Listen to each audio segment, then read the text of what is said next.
And with us in the broadcast this minute is Mikail Walters' son. Thanks very much for being here. I have to begin by asking you for your assessment of the current situation. Of course, that huge question mark over the status at Fordo, and we just played out what the IAEA chief has said as well.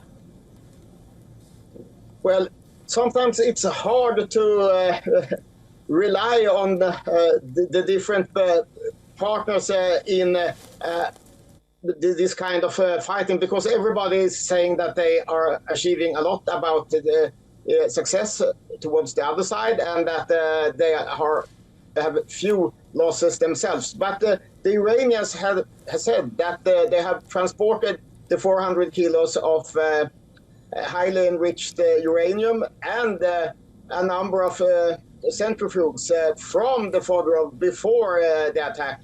And they are kept at another hidden place underground.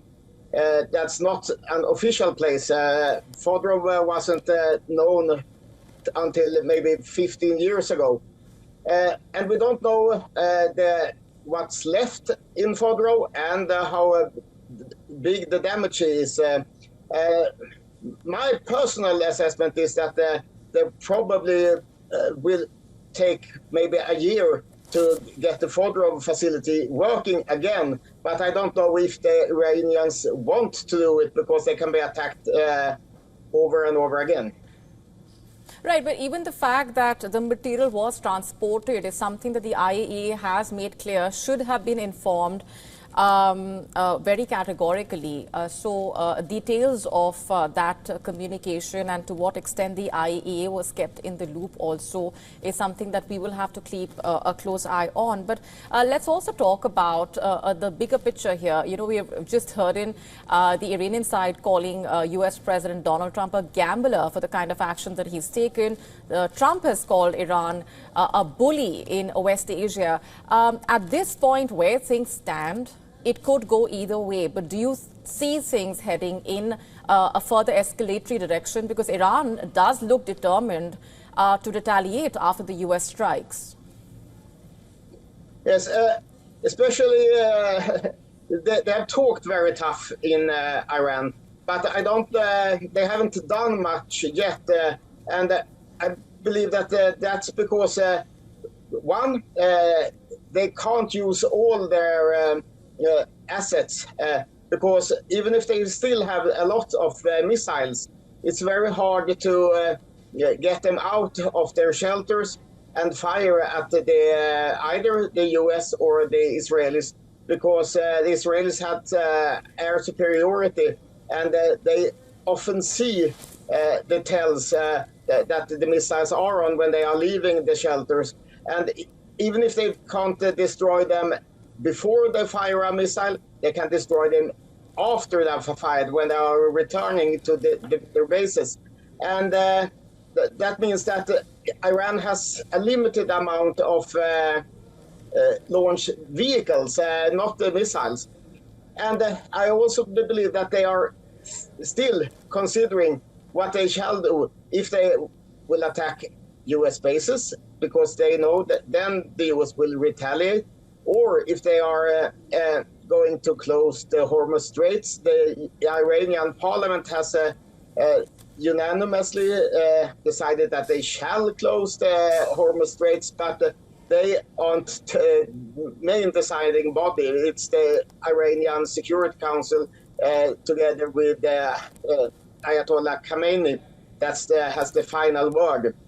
Yes, I do want to further ask you to comment on what that scenario will look like. But some breaking news coming in this minute, if I can just come back to you on more on that. In fact, a day after the US, now Israel has once again targeted Iran's Fordo nuclear site. That's the latest coming in. The Israeli military has said that it launched air raids to obstruct access routes to Iran's enriched uranium facility in Fordo, which was bombed by the United States. In fact, a military statement has said that Israeli forces have struck in order to obstruct access routes to the Fordo enrichment site. Remember, US President Donald Trump had stated that the nuclear site has been totally obliterated by the US strikes. So that's the latest coming in. The IDF has also now struck the Fordo site. Remember, that site has been in focus, has been the focal point as far as these measures on the ground are concerned. And just the day after the U.S. attacked the Fordo site, now Israel has once again targeted the Fordo nuclear site in Iran. The Israeli military has said that it launched air raids to obstruct access routes to Iran's enriched uranium facility in Fordo.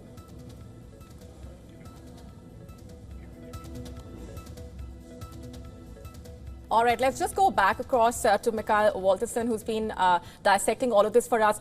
It's very interesting. Even the contradiction that was on display between what the U.S. president had to say and later the statements that came in from the U.S.